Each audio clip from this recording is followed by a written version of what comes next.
ba dénk leen it li nga xam ne mooy orientation globale yi au-delà des élections. Là je parle aux militants, aux militantes rawatina ndaw ñi jeunes yi rawatina jeunes yi yéen les jeunes bala may wax dama bëgg ngeen tàccu seen bopp. Vous êtes formidables. tàccu leen seen bopp bu baax parce que vous êtes formidables. ñaari at ñu bokk ci gestion nguur gi dafa am lu ma ci nemmeeku. Vous savez, l'exercice du pouvoir est très délicat. Pouvoir mënoo ko yor te de temps en temps ba ci sa njaboot sax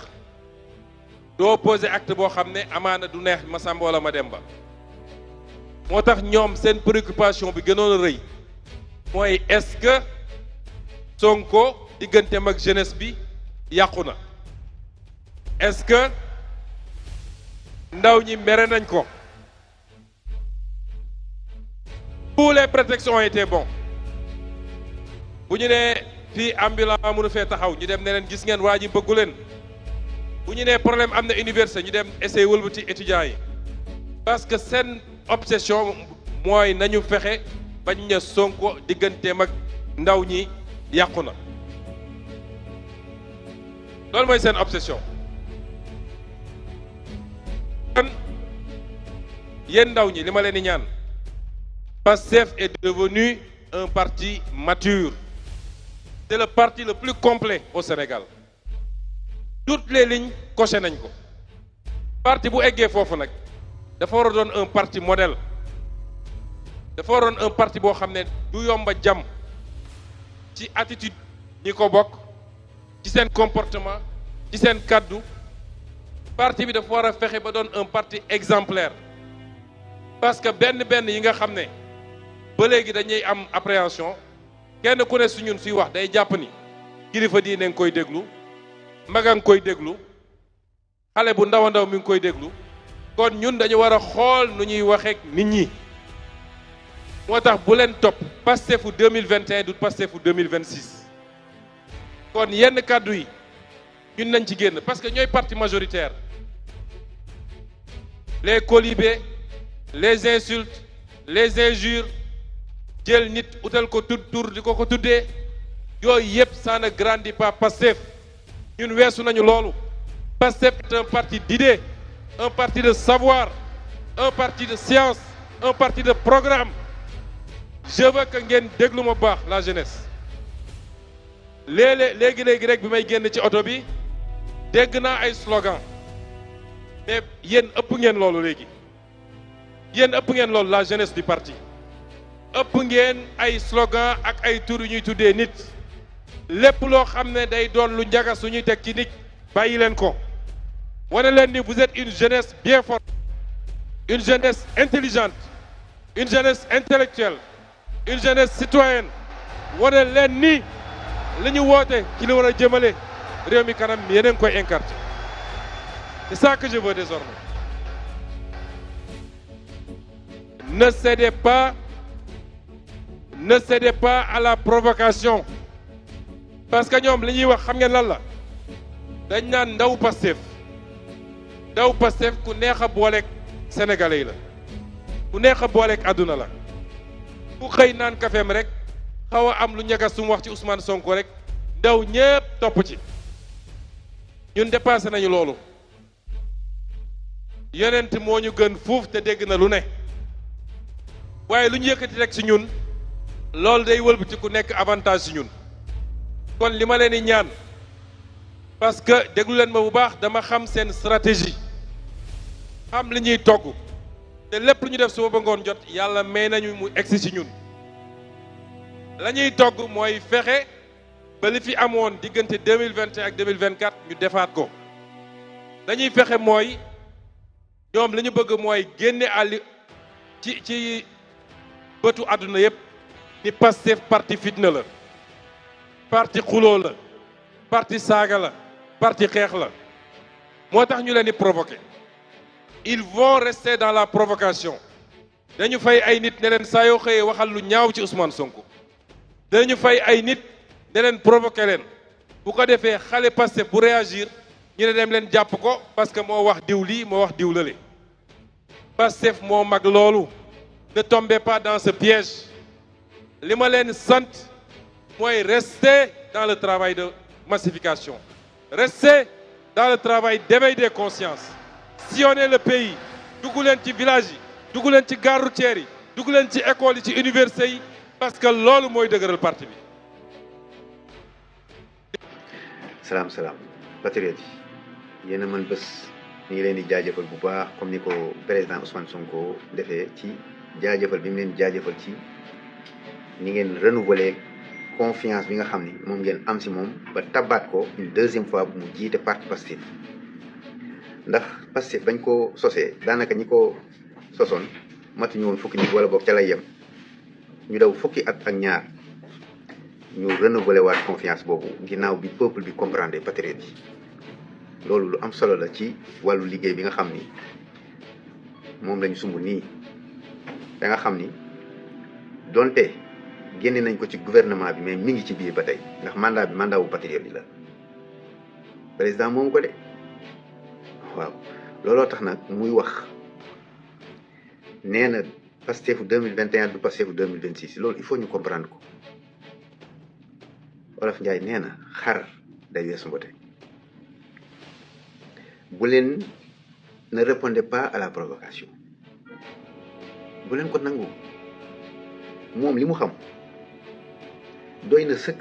pour que ñu am ci moom confiance ba déglu ko ba pare dégg ko ba pare di jëfee li nga xam ne moom la joxe comme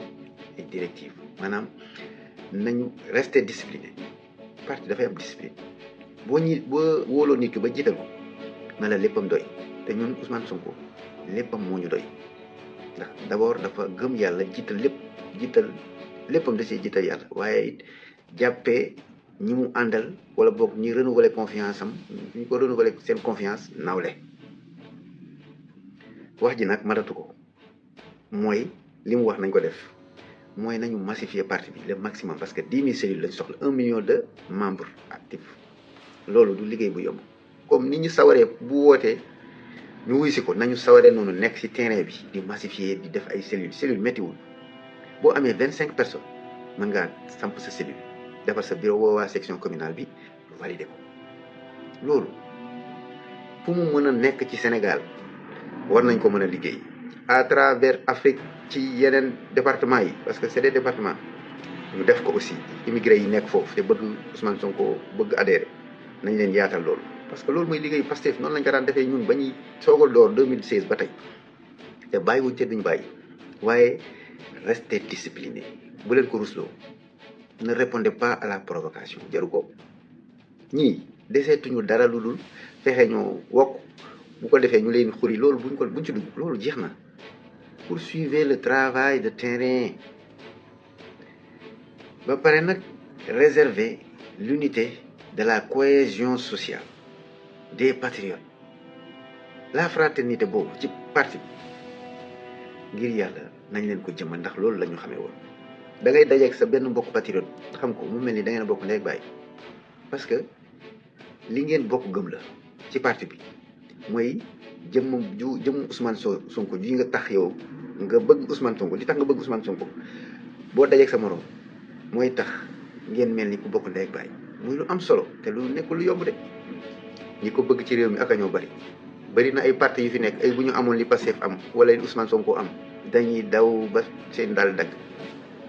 bu leen koy kenn yàqal restez mobilisé restez discipliné waaye maximum de massification beneen bi mooy li may wax naan mandat wu patriote la moom fi mu nekk ci assemblée mu gën ci moom ndax yàlla def na ñaari at yi mu def ci primature li ma ci jot a liggéey xam dossier yëpp fi mu nekk ni arbitre la day toog di xaar lépp nag pour intérêt Sénégal ñu gunge mandat bi dañu war a gunge mandat bi feeg 2029 lu baax ci réew mi moom xam na te dina xam nu mu ciy taxawee te lu ci war a am dina leen ko wax looloo tax na ñu war a am totalement confiance ci moom ndax nekkam assemblée ak a baax te tàmbale na liggéey bi kon donc loolu rek war naa tax sa dëgg-dëgg ñu war ko bàyyi xel ndax seen liggéey rafet na ba pare bu leen ko kenn yàqal ñi nga xam ne nag dañoo bëgg li ñu bëggoon ñoom dafa am ñoo xam ne dañoo bëggoon a jël affaire bi rek aakimoo ko waaye mënaguñ ko aakimoo de ndax affaire du seen yëf suñu yëf la ñoo ko xeex fukki at ñëw ci pouvoir bi def si ñaari at ñu bëgg nag seppi suñu loxo duñ ko nangu